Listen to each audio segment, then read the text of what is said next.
melakukan suatu pelunasan di awal.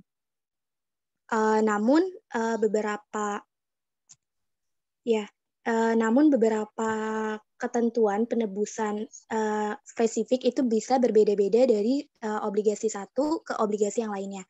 Dan dalam hal yang sama pula, beberapa obligasi itu mampu dijamin oleh aset spesifik yang harus diserahkan kepada pemegang obligasi bila pihak emiten itu ternyata gagal bayar. Sedangkan obligasi yang lainnya tidak mempunyai jaminan seperti itu. Nah, berikut ada beberapa karakteristik obligasi. Yang pertama, itu ada par value. Nah, par value ini adalah karakteristik obligasi yang di dalamnya ini memiliki nilai yang mencerminkan jumlah uang yang dijamin oleh pihak perusahaan dan dijanjikan untuk dilunasi lagi saat tanggal jatuh tempo sudah tiba. Lalu yang kedua, itu ada tingkat bunga kupon atau kupon interest rate. Nah, tingkat bunga kupon ini adalah pembayaran kupon yang dibagi dengan par value. Nah, pembayaran ini bisa ditentukan ketika obligasi diterbitkan dan tetap akan berlaku sepanjang umur obligasi itu sendiri. Nah, lalu yang ketiga ada tanggal jatuh tempo. Nah, umumnya obligasi ini mempunyai tanggal jatuh tempo yang sudah ditentukan, yang mana par value-nya ini harus bisa dilunasi.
Afwan, sebelumnya suaranya. Iya, mohon maaf karena Nur Aini sedang tidak ada jaringan. Saya lanjut dulu. Yaitu tanggal jatuh tempo. Nah, obligasi ini mempunyai tanggal jatuh tempo yang sudah ditentukan, yang mana per value-nya itu harus bisa dilunasi. Dan waktu jatuh tempo tersebut ditentukan ketika obligasi pertama kali diterbitkan, seperti 10 tahun atau 15 tahun. Selanjutnya yaitu ada ketentuan penebusan. Nah, ketentuan penebusan ini adalah suatu ketentuan di dalam kontrak obligasi yang mampu memberikan hak pada emiten untuk bisa menebus obligasi kembali. Selanjutnya, karakteristik obligasi selanjutnya yaitu ketentuan tentang dana pelunasan. Adalah ketentuan dalam kontrak pada suatu obligasi yang meminta pihak emiten untuk melunasi sebagian emisi obligasi di setiap tahunnya. Selanjutnya, karakteristik obligasi lainnya yaitu, nah selain kelima karakteristik obligasi yang sudah kita bahas bersama di atas, masih ada beberapa jenis obligasi lainnya yang sering digunakan, yaitu obligasi yang dapat dikonversi. Nah, obligasi ini adalah jenis obligasi yang bisa ditukar dengan berdasarkan opsi pemilik obligasi dengan saham biasa perusahaan emiten. Selanjutnya ada warrant. Adalah suatu pilihan yang memungkinkan para pemilik obligasi untuk membeli saham pada suatu harga yang sudah ditentukan, sehingga akan memberikan suatu ketentuan modal bila harga saham tersebut ternyata meningkat. Selanjutnya ada obligasi yang dapat dijual kembali. Obligasi adalah jenis obligasi dengan ketentuan yang mampu memungkinkan para investornya untuk menjual lagi obligasinya pada perusahaan sebelum tanggal jatuh tempo dengan harga yang sebelumnya sudah ditentukan. Selanjutnya yaitu obligasi terindeks atau daya beli. Obligasi terindeks adalah obligasi yang pembayaran bunganya itu dilakukan dengan dasar indeks inflasi, sehingga akan melindungi para pemegangnya dari inflasi. Selanjutnya yaitu penilaian obligasi pada praktiknya. Nah, penilaian obligasi adalah penentuan harga wajar suatu obligasi, seperti halnya sekuritas atau investasi modal. Nilai wajar teoritis dari obligasi adalah nilai sekarang dari arus kas yang diharapkan akan dihasilkan. Oleh karena itu, nilai obligasi diperoleh dengan mendiskontokan arus kas yang diharapkan dari obligasi hingga saat ini dengan menggunakan tingkat diskonto yang sesuai. Nah, dalam praktiknya, tingkat diskonto ini sering ditentukan dengan mengacu pada instrumen serupa, asalkan instrumen tersebut ada. Berbagai ukuran hasil terkait kemudian dihitung untuk harga yang diberikan, di mana harga pasar obligasi itu kurang dari nilai nominalnya. Obligasi tersebut dijual dengan harga diskon. Sebaliknya, jika harga pasar obligasi lebih besar dari nilai nominalnya, obligasi tersebut dijual dengan harga premium. Selanjutnya yaitu penilaian obligasi berdasarkan aliran kas.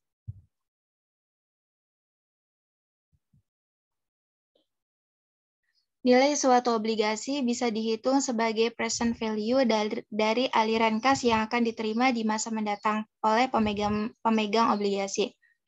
Harga pasar obligasi tidak akan konstan sepanjang usia obligasi tersebut. Nah, tingkat keuntungan yang disyaratkan bisa berubah dan merupakan fungsi dari tingkat keuntungan bebas risiko dan premi risiko, yaitu tingkat keuntungan yang disyaratkan sama dengan tingkat keuntungan aset bebas risiko ditambah premi risiko. Nah, tingkat keuntungan aset bebas risiko dan premi risiko itu tergantung dari beberapa faktor sebagai berikut ini. Yang pertama yaitu premi maturity, yaitu jangka waktu jatuh tempo yang berbeda menyebabkan perbedaan tingkat keuntungan yang disyaratkan. Jadi semakin tinggi jatuh tempo, akan semakin tinggi tingkat keuntungan yang disyaratkan. Yang kedua yaitu premi kebangkrutan. Nah, perusahaan yang mempunyai risiko kebangkrutan yang lebih tinggi akan meningkatkan tingkat keuntungan yang disyaratkan. Sebagai contohnya, misalnya perusahaan menerbitkan obligasi. Yang ketiga yaitu premi likuiditas. Semakin liquid suatu aset, semakin rendah tingkat keuntungan yang disyaratkan. Misalnya, setelah penerbitan obligasi, tiba-tiba terjadi krisis moneter yang akan mengakibatkan kesulitan likuiditas. Yang keempat yaitu premi inflasi. Nah, jika inflasi meningkat, maka tingkat bunga nominal juga akan meningkat, termasuk tingkat bunga investasi bebas risiko. Tingkat bunga nominal ini bisa dituliskan sebagai berikut. Tingkat bunga nominal sama dengan tingkat bunga real ditambah inflasi. Misalnya setelah perusahaan menerbitkan obligasi, tingkat inflasinya itu meningkat. Selanjutnya akan dijelaskan oleh Aini, kepadanya dipersilahkan.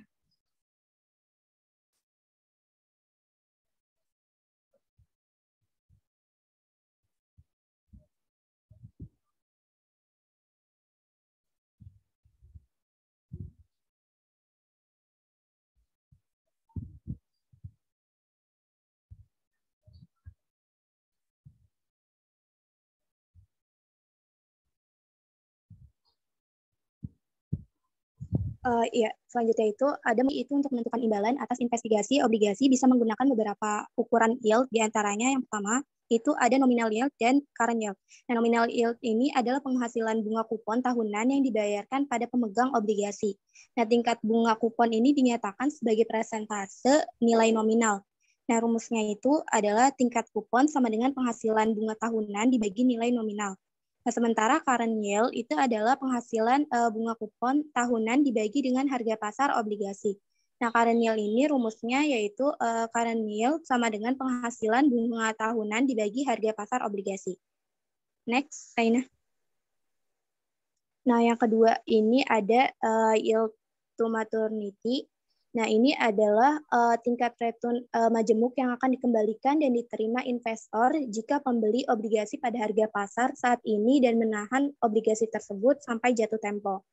Di sini ada rumusnya, yang dimana itu keterangannya ini P adalah harga pasar obligasi saat ini, terus ada YTC-nya itu yield to call, dan CI-nya ini pendapatan kupon per tahun, dan C-nya ini periode sampai dengan saat obligasi dilunasi atau first call date. Lalu yang PP ini adalah call price obligasi. Nah, untuk memperoleh nilai yang paling mendekatinya, maka digunakan persamaan berikut.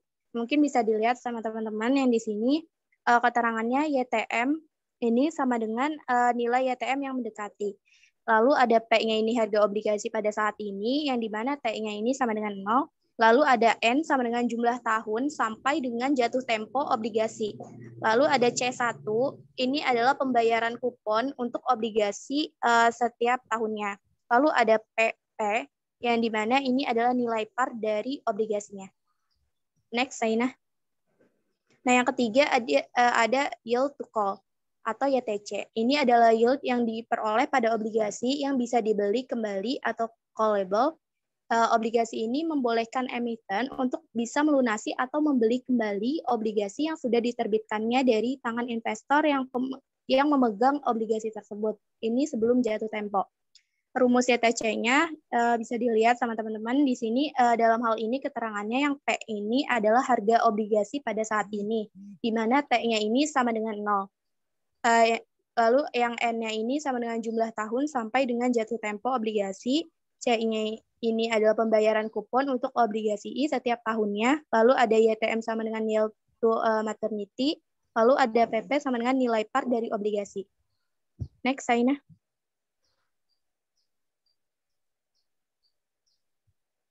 Saina bisa di next slide-nya.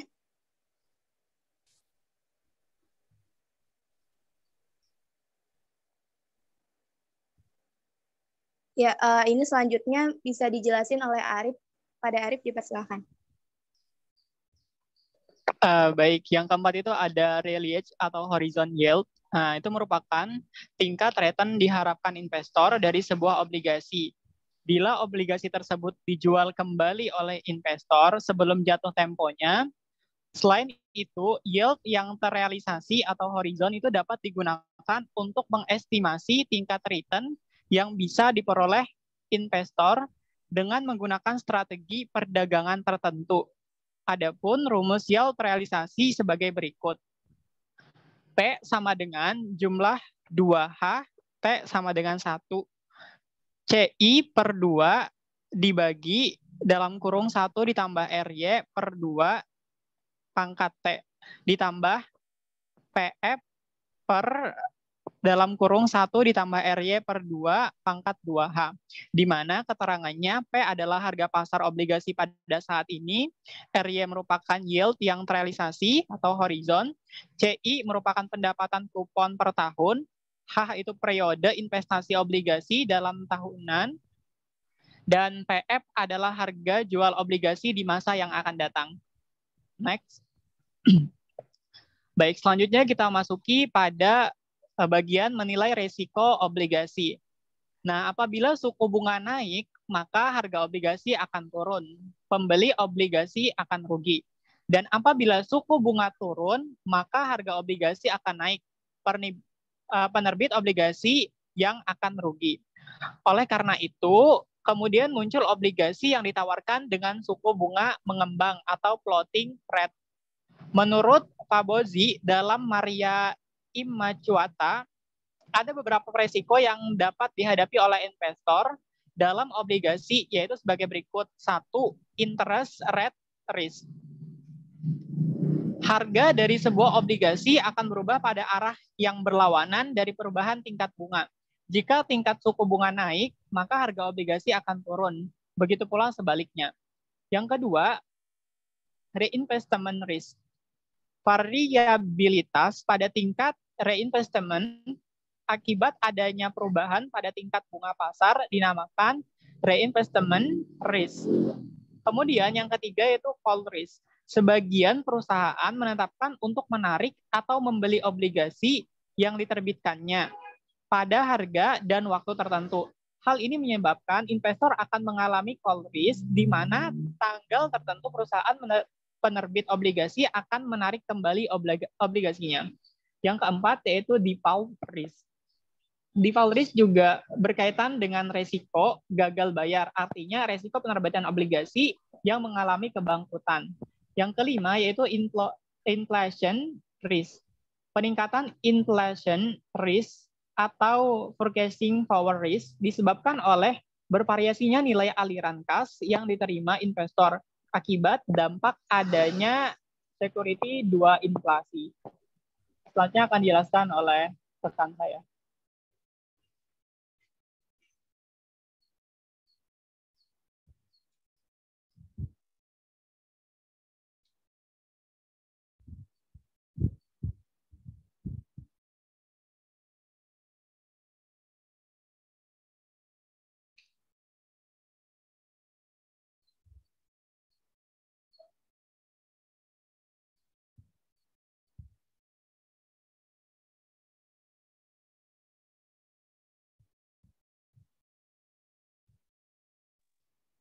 Selanjutnya yaitu karakteristik saham.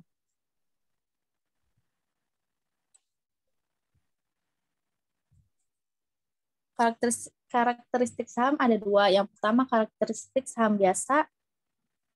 Yang kedua karakteristik saham preferen. Karakteristik saham biasa yang pertama itu memiliki hak suara pemegang saham sehingga dapat memilih dewan komisaris.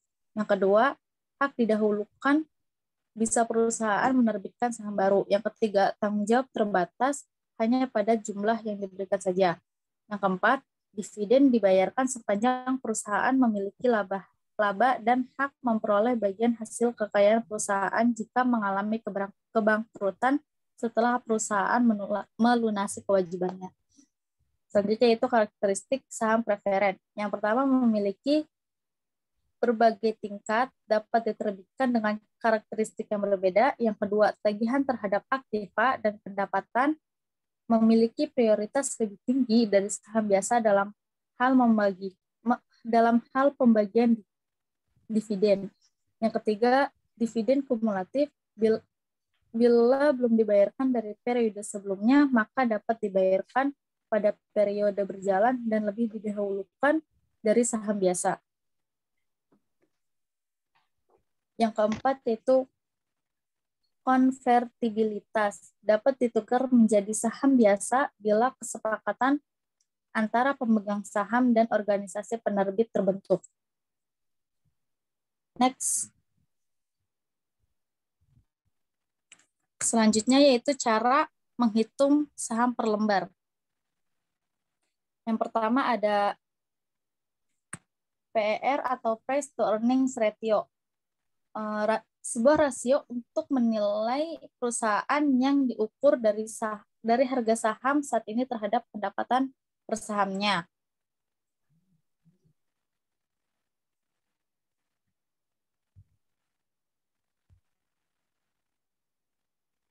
Rumus harga saham berdasarkan rasio price to earnings ratio atau PER sama dengan harga saham per laba per saham.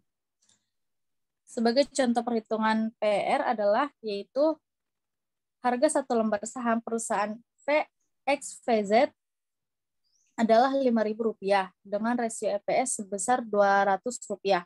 Maka rasio PR-nya adalah Rp5.000 dibagi Rp200 sama dengan Rp250. Ini menandakan bahwa investor bersedia untuk membayar Rp250 untuk setiap Rp1 pendapatan perusahaan. Yang kedua yaitu PBF, Price to Book Value Ratio, atau dalam bahasa Indonesia dapat disebut dengan rasio terhadap nilai buku, digunakan untuk membandingkan kapitalisasi pasar perusahaan dengan nilai bukunya sendiri. Rasio PBF memberikan gambaran beberapa banyak pemegang saham yang membiayai aset bersih perusahaan. Pada umumnya jika PBF di atas nilai 1 kesimpulan, harga saham tersebut terbilang mahal, begitu pun sebaliknya. Berikut rumus harga saham berdasarkan rasio ini. Price to book value sama dengan harga per lembar saham per nilai buku per lembar saham, atau dalam bahasa Inggris, price to book value sama dengan stock price per share per book value per share.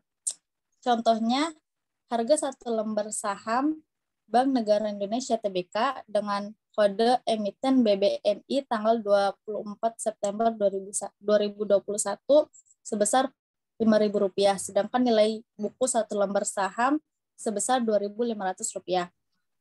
Berikut perhitungan rasio PBF BBNI. PBF sama dengan harga per lembar saham per nilai buku per lembar saham sama dengan Rp5.000 per 2.500 sama dengan 2. Jadi PBF-nya Bank Negara Indonesia Tbk adalah sebesar 2 kali. Next. Selanjutnya itu PEG ratio atau Price Earning Growth Ratio. Merupakan rasio yang menghitung nilai saham berdasarkan pendapatan saat ini dan potensi pertumbuhannya di masa yang akan datang. Dalam artian, rasio ini banyak digunakan oleh investor untuk mengetahui apakah saham yang diliriknya tengah berada di atas atau di bawah harga, dengan mempertimbangkan pendapatan yang saat ini dengan tingkat pertumbuhan yang akan dicapai oleh perusahaan pada masa yang akan datang. Untuk menghitung PEG, rumusnya adalah PEG sama dengan PR per pertumbuhan EPS tahunan. Contohnya, pada tanggal 24 September 2021, PER atau Price to Earning Ratio PT XYZ sebesar 17,93 EPS pada tahun 2020 adalah sebesar Rp192 dan tahun 2021 adalah sebesar Rp327. Pertumbuhan EPS sama dengan EPS 2017 dikurang EPS 2016. Dalam kurung Rp237 dikurang Rp192 per Rp237 sama dengan Rp45 per 300 per Rp237 sama dengan 0,23 atau 23%. Setelah mendapatkan pertumbuhan EPS, maka masukkan ke rumus PEG sebagai berikut. PEG sama dengan PER atau pertumbuhan EPS tahunan. 17,93 per 23% sama dengan 76,5%. Jadi PEG-nya untuk PT XYZ sebesar 76,5% atau 0,765. Yang terakhir yaitu dividen yield. Sebuah metode untuk mengukur jumlah arus kas yang kamu dapatkan untuk setiap rupiah yang diinvestasikan dalam pasar ekuitas. Dalam artian, ukuran beberapa banyak uang yang didapatkan dari dividen. Dividen yield pada dasarnya adalah pengembalian investasi untuk saham tanpa capital gain. Contoh perhitungannya yaitu Per tanggal 24 September 2021, harga satu lembar saham PT XYZ diperdagangkan sebesar Rp16.200. Sedangkan pada tahun 2020, dividen satu lembar saham tahunan yang dibagikan sebesar Rp428. Dividen yield sama dengan dividen satu lembar saham tahunan per nilai pasar satu lembar saham dikali 100. Sama dengan Rp428 dibagi Rp16.200 dikali 100. Hasilnya 2,64%. Jadi dividen PT XYZ adalah sebesar 2,64%. Selanjutnya akan dibawakan oleh presentasi selanjutnya. Bismillah, baik. Terima kasih kepada presentator sebelumnya. Sebelumnya apa suara saya terdengar? Terdengar, Pak Tur. Jelas, Tur. Oke. Bismillah, selanjutnya itu adalah pasar efisien.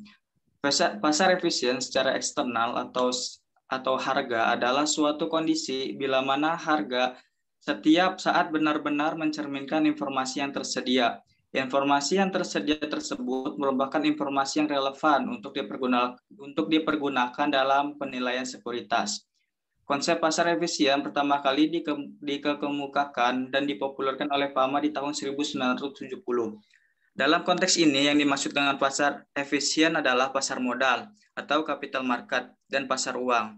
Suatu pasar bisa dikatakan efisien apabila tidak seorang pun baik investor individu maupun investor institusi akan mampu memperoleh return yang tidak normal atau abnormal return setelah disesuaikan dengan risiko dengan menggunakan strategi perdagangan yang ada.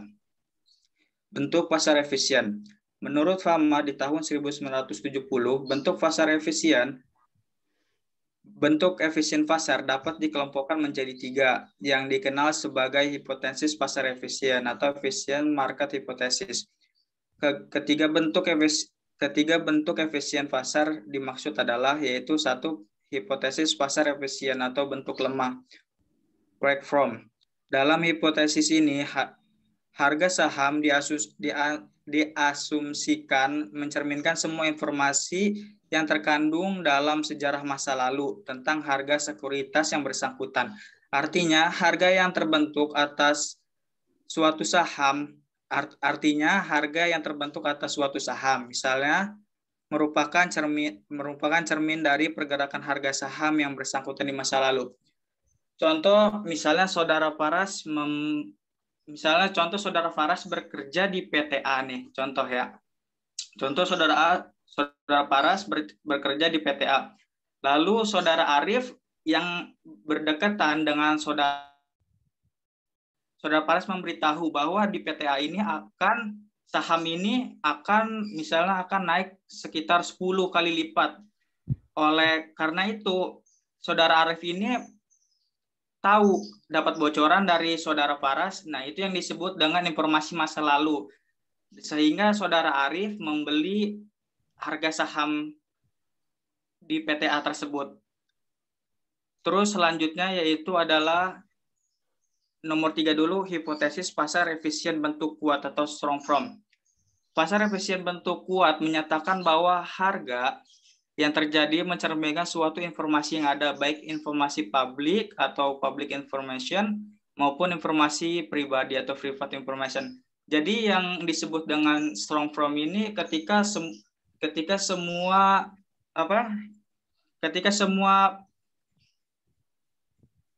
berita ataupun semua pemberitahuan tentang saham tersebut semuanya sudah publik, tidak ada privat. Jadi harga saham itu semuanya sudah jelas terdapat di dalam masyarakat tersebut. Jadi tidak ada privat, sehingga saham yang tadinya naik 10 kali lipat tersebut mungkin udah seperti kayak sisanya seperti 2% kenaikannya tidak seutuhnya lagi gitu.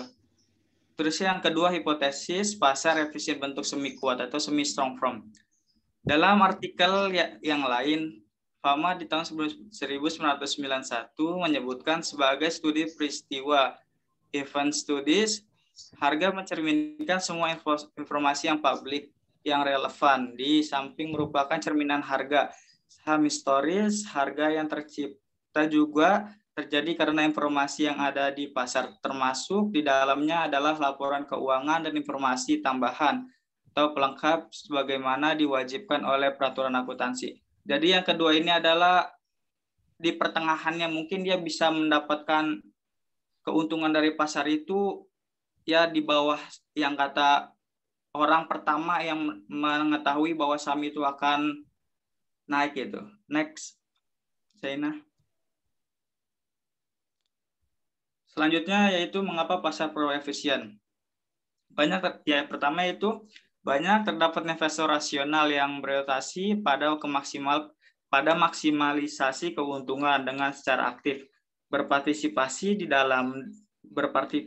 dalam pasar dengan menganalisis, menilai, dan berdagang saham. Investor-investor ini adalah price taker, artinya pelaku itu sendiri tidak akan mempengaruhi harga suatu sekuritas.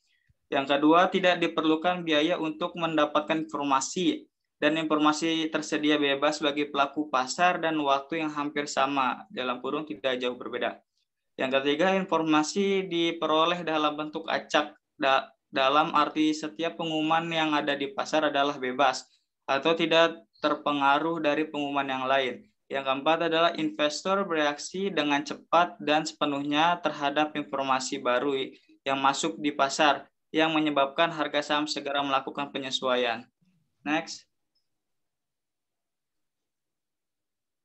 Selanjutnya yaitu adalah saham preferen.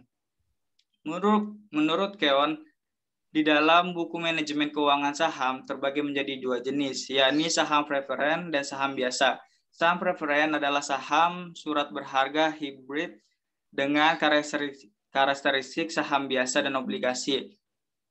Serupa dengan saham biasa, sebab ini tidak memiliki jatuh tempo yang ditetapkan, tidak berbayar dividen, tidak menyebabkan kebangkrutan, dan dividen tidak dapat dikurangi dengan tujuan mengurangi pajak perusahaan, serupa dengan obligasi karena terbatasnya jumlah dividen. Saham preferen memiliki sifat sebagai berikut. 1. Berbagai jenis golongan. Perusahaan dapat mengeluarkan lebih dari satu saham preferen, dan setiap golongan memiliki perbedaan karakteristik. Yang kedua, klaim terhadap aktiva dan penghasilan saham preferen lebih diprioritaskan dari saham biasa, berkenaan dengan klaim aktiva sewaktu terjadi kebangkrutan. Yang ketiga, sifat kumulatif pembayaran dividen kepada pemegang saham dilakukan sebelum pembayaran dividen pemegang saham biasa. Keempat, ketentuan-ketentuan perlindungan, kemungkinan adanya hak voting dan saat dividen tidak dibayar atau saat pihak manajemen membatasi pembayaran dividen. Yang kelima, tarif saham preferen dapat disesuaikan harga saham. Disesuaikan dengan keadaan ekonomi sosial dan politik. Jadi antara perbedaan saham biasa dan saham preferen itu sama tapi beda. Yang menjadikan persamaannya ketika orang membeli saham tersebut, mereka adalah sama-sama ownership dari saham tersebut. Artinya orang ini sama-sama pemilik saham, tapi ada yang membedakan, yaitu mungkin contoh sedikitnya adalah dividen. Kalau dividen orang pemegang saham biasa itu adalah dividennya tergantung dari seberapa besar keuntungan perusahaan. Sedangkan dividen dari saham preferen yaitu adalah dividennya yang mendapatkan jumlah yang tetap. Misalnya dia mengambil saham preferen, dia akan mendapatkan dividen 20%, dari 20% itu selama dia memiliki saham itu dia mendapatkan 20% aja gitu. Berbeda dengan pemegang saham biasa. Kalau saham biasa itu dia mendapatkan dividen tergantung dengan keuntungannya. Terus ada lagi ketika bangkrut, kalau saham biasa akan mengklaim kaset itu yang paling akhir, sedangkan kalau pemegang saham preferen dia biasanya dibagi-bagi dulu tuh kepada mereka yang pemegang saham preferen, dan sisanya klaim aset itu akan dibagikan kepada saham biasa. Itu sih. Mungkin itu aja dari kelompok kami. Kami harap kalian paham yang apa yang kami bawakan. Sekiranya ada yang didiskusikan, kami persilahkan untuk didiskusikan. Terima kasih.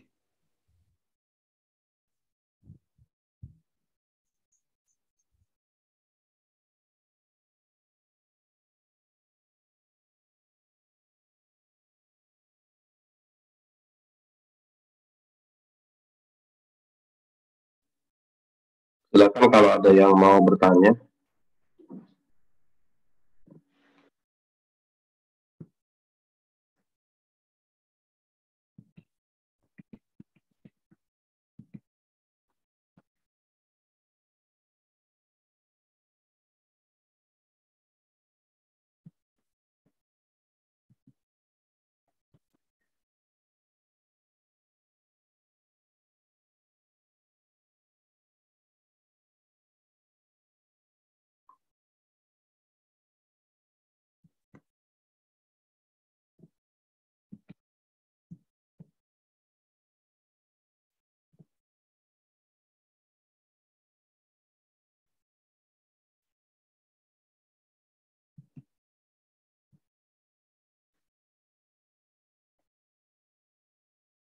Maksudnya ketepatannya itu lebih tinggi di sini tuh kayak memprediksi tingkat yield-nya itu lebih apa ya, jadi lebih jangka panjang lagi dibandingkan yang tadi.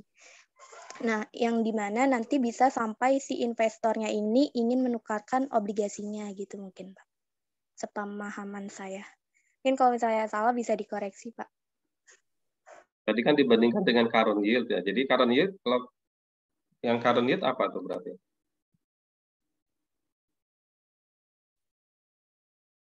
Maksudnya current yield tidak tepat atau gimana?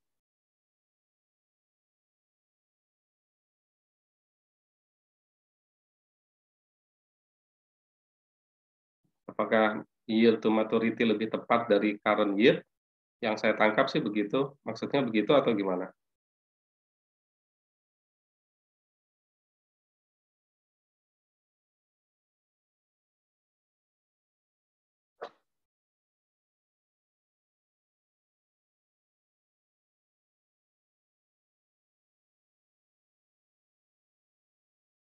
Silakan yang lain bisa menjawab juga, teman kelompoknya atau yang di luar kelompok juga kalau mau. Ya Pak, jadi kan kalau yang yield ini kan sama aja, itu lebih ke pengembalian ya Pak, tingkat pengembalian benar gitu bukan Pak? Ya, yield kan pengembalian artinya. Mungkin kalau di YTM sendiri itu bisa kayak total pengembalian investasi gitu. Tapi kalau si current yield itu nggak bisa nunjukin sampai ke total pengembalian investasi, mungkin kayak gitu Pak. Oh, udah jadi Karim kan.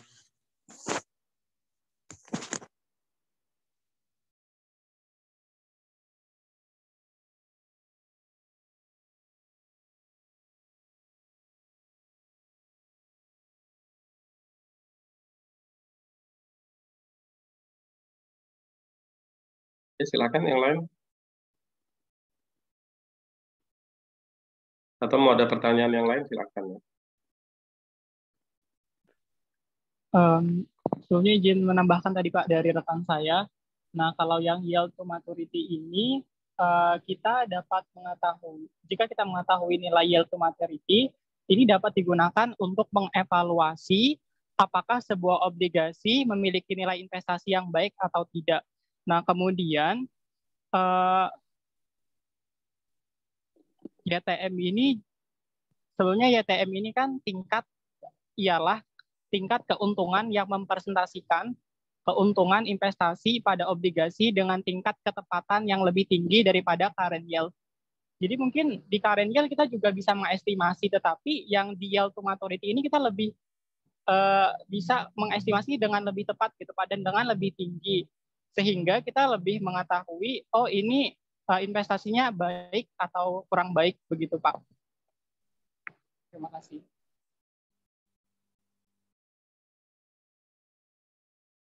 Yang lain mungkin ada yang mau berpendapat?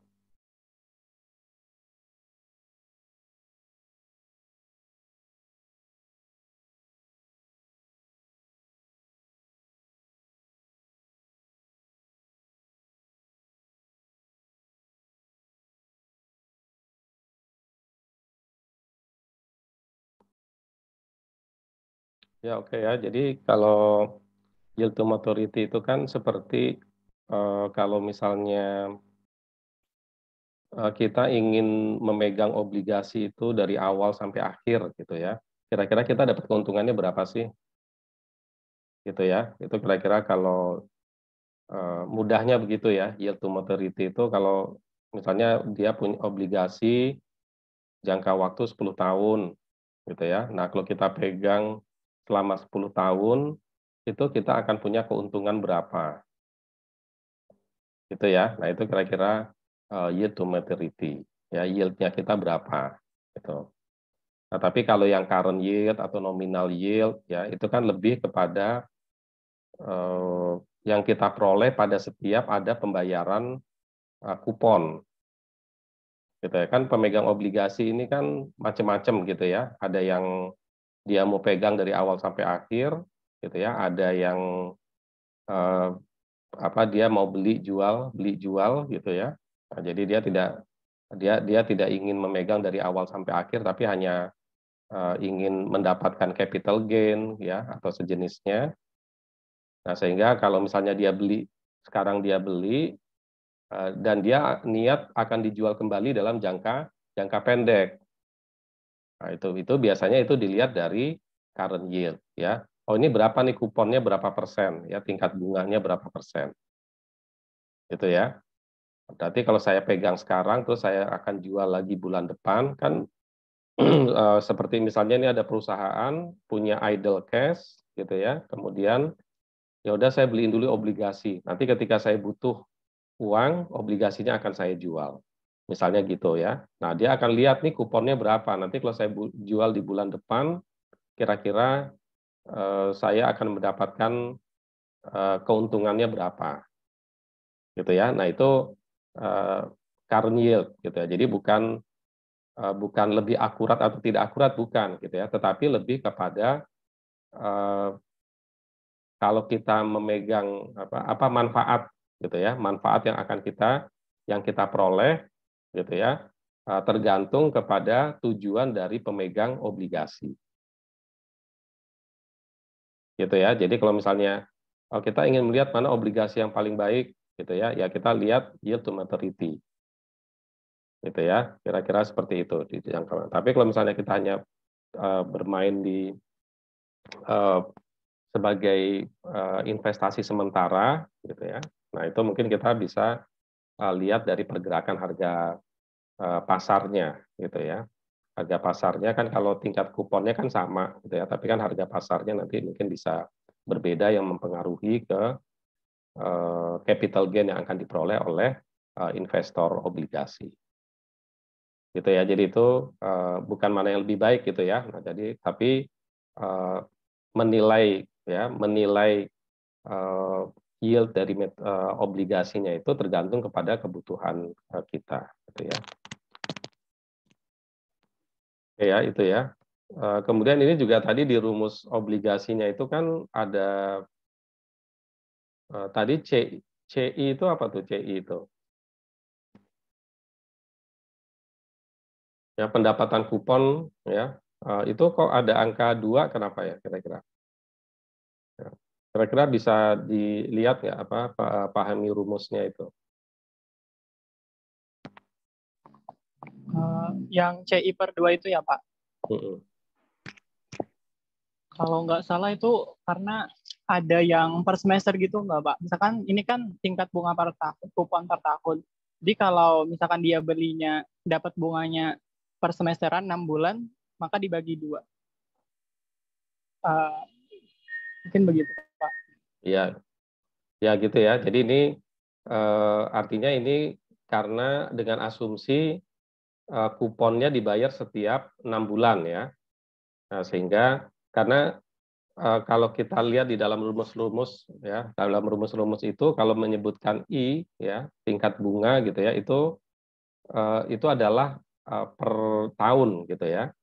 Nah, sehingga kalau itu dibayar setiap 6 bulan ya berarti dia harus dibagi 2. Makanya di situ dilihat kalau rumusnya itu kan CI dibagi 2 gitu ya, atau kalau yang sigma ini kan 2 kali periodenya gitu ya.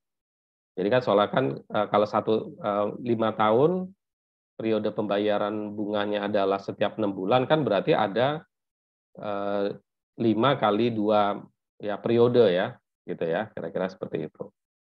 Ya, sehingga kalau nanti misalnya ketemu soal yang rumusnya dibayar setiap 4 bulan misalnya, karena kan ini macam-macam ya, bisa dibayar kuponnya itu bisa kupon per tahun, per 6 bulan, bisa per 3 bulan, bisa per 4 bulan gitu ya. Jadi kalau nanti ketemu kasus atau soal yang dibayar kupon setiap 4 bulan gitu ya. Nah, maka di sini harus dibagi CI-nya dibagi 3 gitu ya. Ya, jadi atau kalau dibayar setiap 3 bulan berarti ini dibagi 4 gitu ya. Nah, ini supaya ini aja ya, supaya ini rumusnya tidak kaku gitu ya, tidak kaku, tapi tergantung nanti ini asumsi dari kuponnya ya, dibayar setiap kapan.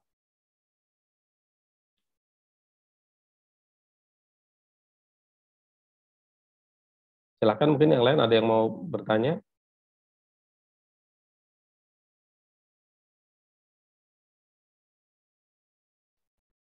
Berarti Pak, tadi yang per bulan, kalau misalkan 5 bulan, berarti langsung 5/12 gitu ya Pak? 5 tahun maksudnya. Enggak, maksudnya kalau misalkan 1 tahunnya, dia kuponnya jangka waktunya bayarnya 5 bulan. Berarti 5/12.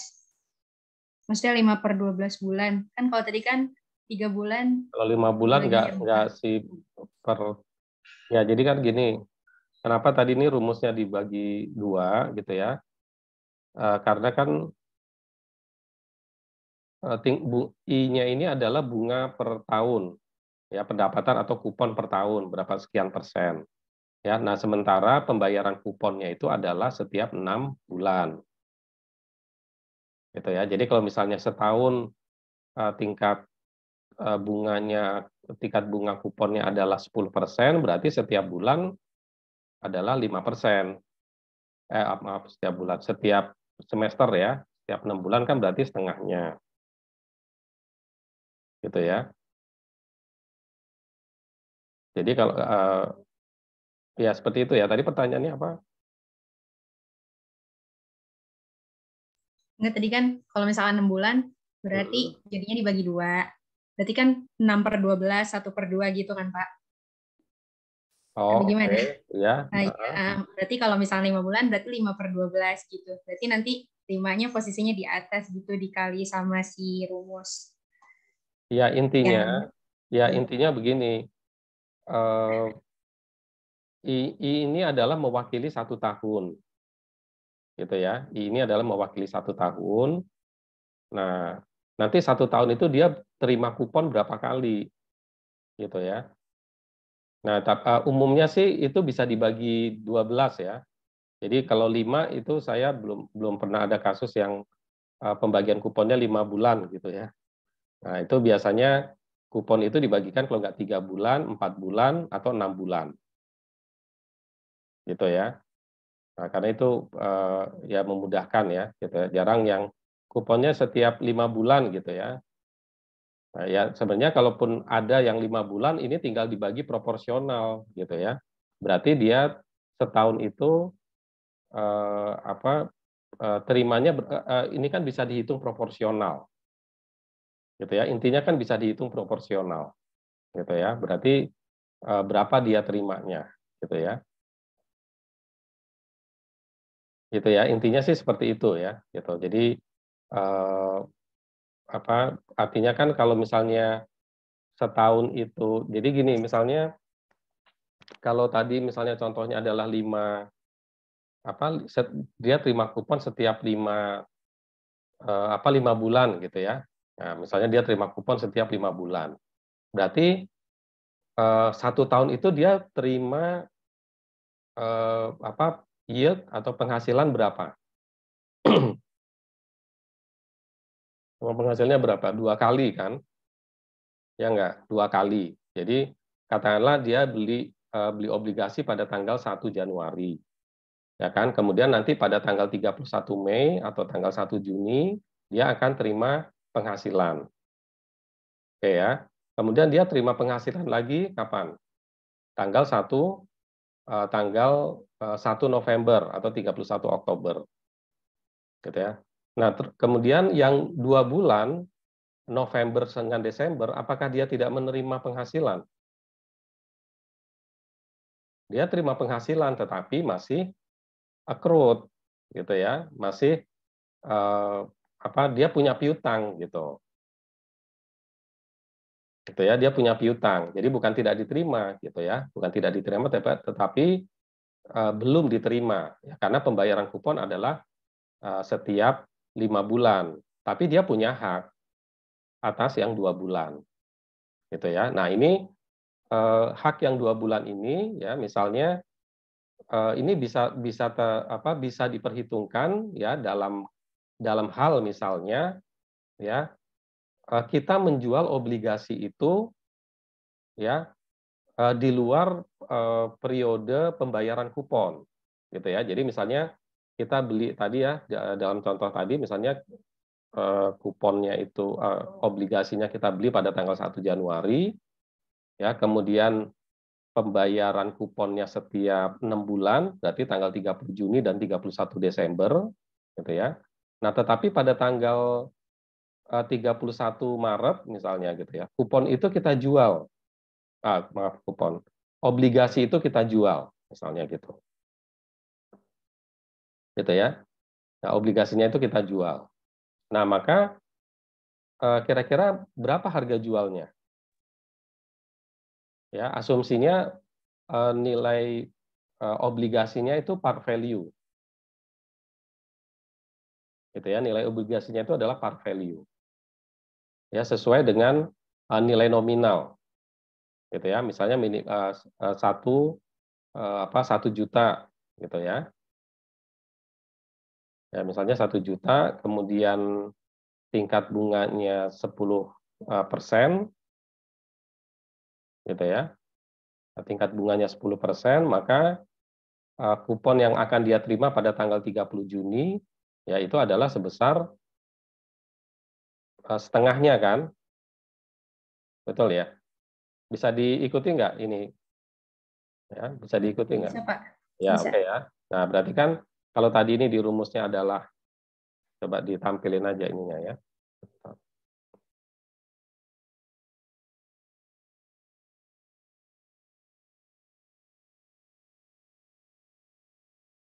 Nah, seperti ini kan.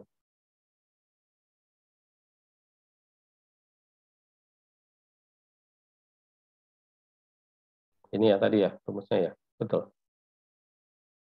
Ya kan, ini kalau tadi ini contohnya misalnya tingkat I-nya adalah oke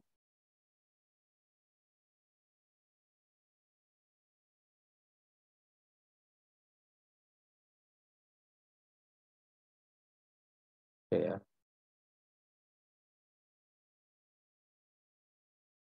Nah, ini ya, kalau contohnya tadi saya contohkan beli pada tanggal 1 Januari ya. Kuponnya baru akan diterima, dia akan menerima income-nya itu pada tanggal 30 Juni. Kenapa? Karena dibayarkan setiap 6 bulan. Gitu ya. Nah, tetapi pada bulan Maret karena saya butuh uang, maka karena perusahaan itu butuh uang, maka obligasinya dijual. Ya, katakanlah nilainya 1 juta. Ya, sesuai dengan katakanlah dijual dengan harga pasar gitu aja ya. Dengan nilai nominal. Belinya dengan nilai nominal, sekarang kita jual dengan nilai nominal. Gitu ya. Nah, maka berapa harga yang kita jual kepada pembelinya? Berapa kira-kira? Setengahnya berarti.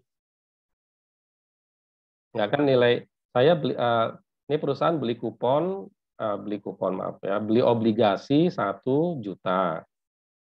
Ya, dengan tingkat bunga dengan CI-nya gitu ya. Ya, CI-nya itu adalah 10%. Ya, sekarang bulan Maret saya jual dengan harga 1 juta juga. Nah, apakah saya terima 1 juta?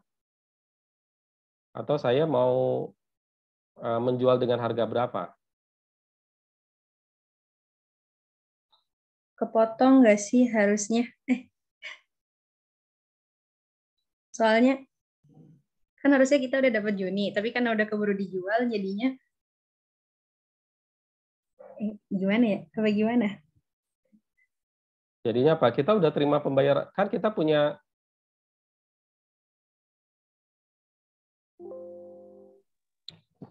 Dia dapat 1 2,5% keuntungan bunga ya, Pak? Iya, maksudnya setengahnya dari setengah. Ya, jadi maksudnya gitu ya, 1 Januari gitu ya, misalnya beli obligasi.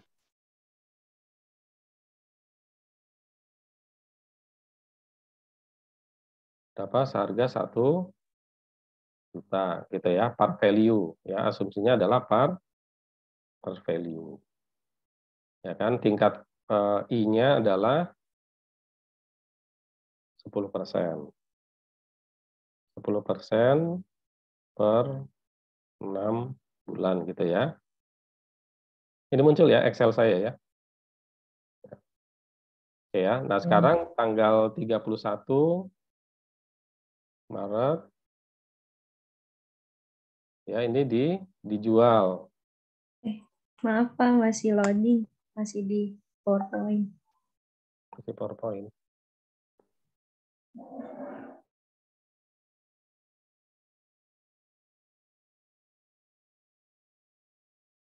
Udah muncul ya. Ya, obligasinya dijual. Ya, kan 1 juta ya, asumsinya dengan sama ya.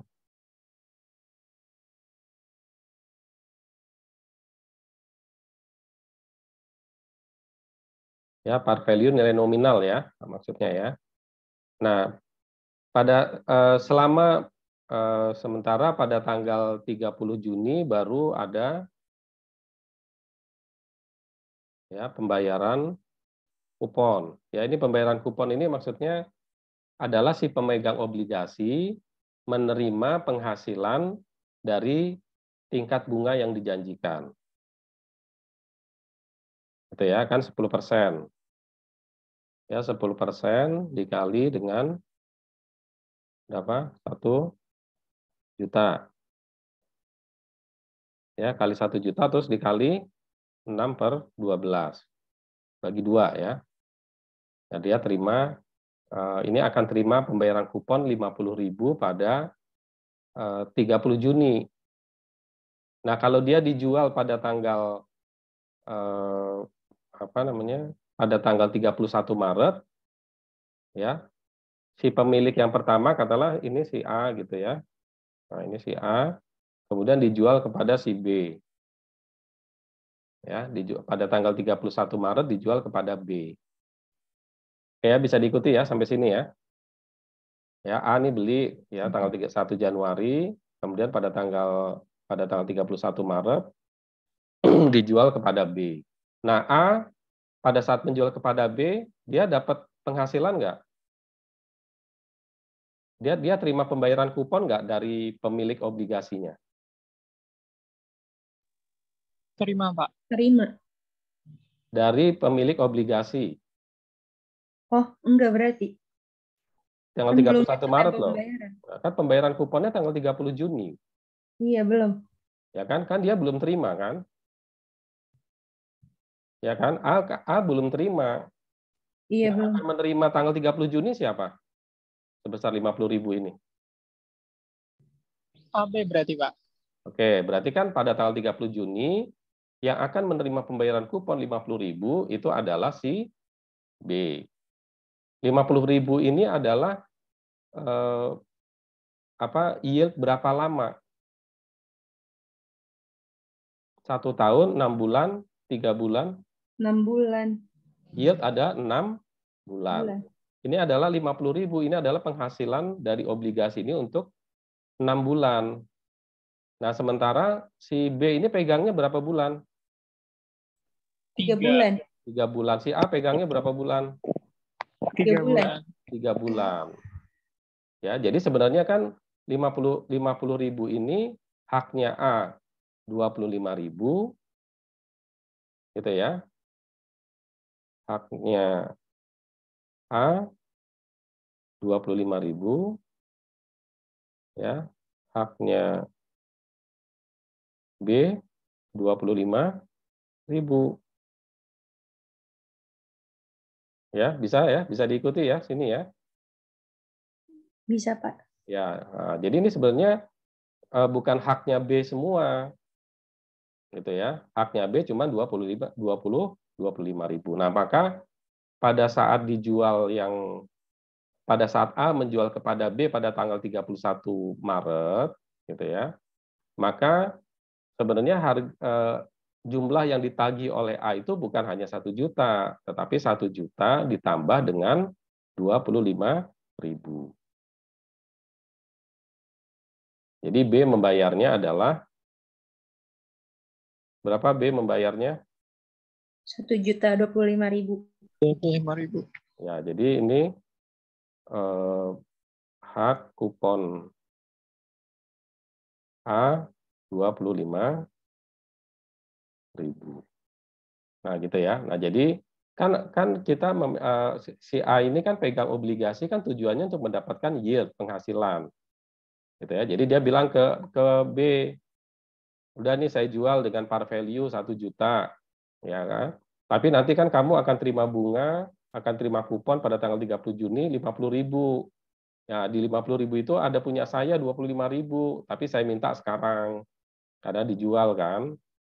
Nah, jadi sehingga A menjual kupon kepada B ini dengan harga par value 1 juta ditambah dengan kupon yang akan diperoleh A nanti pada bulan Juni sebesar 25.000. Ya, jadi si B membayar kepada A sebesar 1.025.000. Gitu ya. Bisa diikuti ini? Bisa, Pak. Ya. Nah, jadi ini seperti ini. Jadi intinya tadi kembali kepada pertanyaan yang tadi gitu ya. Nah, intinya adalah apa tadi di rumusnya ini adalah haknya siapa sih pemegang obligasi ini ya untuk mendapatkan penghasilan. Nah, ini adalah masuk ke tadi ya current itu ya. Yang peroleh sekarang adalah sebesar ini ya, saya dapatnya segini. Gitu ya. Gitu. Nah, ini dalam transaksi daily transaksinya sebenarnya ini yang harusnya dihitung. Gitu ya. Ini pasti akan selalu dihitung gitu ya. Nah, ini yang akan selalu ditagihkan. Tinggal nanti mungkin variasi yang lain apakah dijual dengan par value atau tidak. Nah, itu tergantung kepada harga pasar. Gitu ya. Ini tergantung kepada harga pasarnya. Ya, jadi kalau misalnya kita ingin menilai berapa sih keuntungan kita untuk sebagai pemegang obligasi, ya nanti bisa dilihat dari hak kuponnya sama nilai pasar dari obligasinya. Ya, tadi kan ada penjelasan ya apakah di atas par value atau di bawah par value.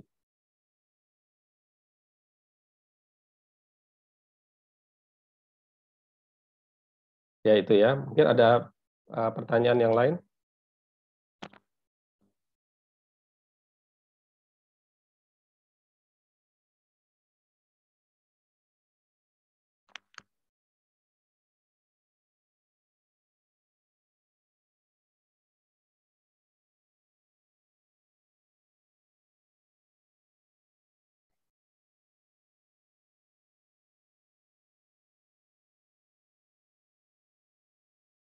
Terus tadi tentang, mungkin saya mau tanya juga ya, kalau nggak ada yang tanya, itu tentang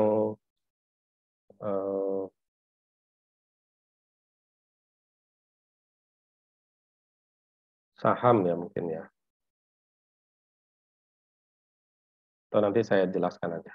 Atau ini masih ada pertanyaan atau enggak ini?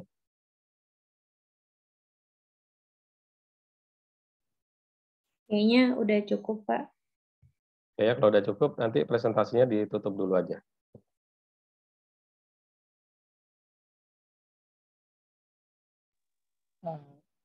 Baik, terima kasih kepada teman-teman dan juga Pak Asmel tadi sudah menambahkan.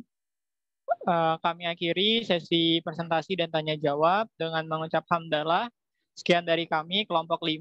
Mohon maaf atas segala kekurangan. Assalamualaikum warahmatullahi wabarakatuh. Kami kembalikan kepada Bapak. Terima kasih.